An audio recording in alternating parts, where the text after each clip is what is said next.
when recently our finance minister was in Washington, I'm not sure if you're aware of this, and he was telling the Congress or the Senate down there that don't worry everybody, Canada's housing market is not in a real estate bubble. And we're not too sure we agree with that. When you have when you can get a 5-year mortgage for 2.79, some places are posted for 2.69, it's naturally going to drive up the prices of houses.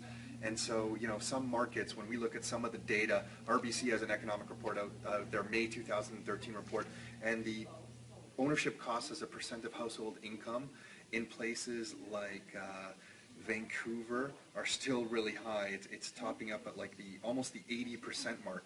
Toronto's at like the 45% mark, so actually not too bad.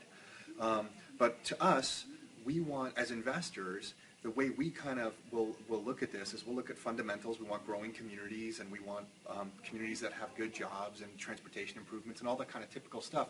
But another thing we look at, and we kind of scavenge through all these different reports, is for the ownership cost as a percentage of household income. And in Hamilton, it's really low. It's just over 20%. So we like that. To us, that's a sign that although there might be some bubbles kind of forming in some markets in Canada where we're buying our properties, not so much. Kitchener's the same. Kitchener's under 30, it's in between 20 and 30%. So we're always scavenging for these kinds of reports. So if you're serious about investing, take a look at these things. RBC puts them out, CIBC puts them out. Look at all the different data points they have. Over time, you can really start to get some themes. One of the really interesting ones for us is housing affordability as a percent of household income. It really gives us some confidence in some of the areas that we're investing in. So that's it for this time. Until next time, your life, your terms.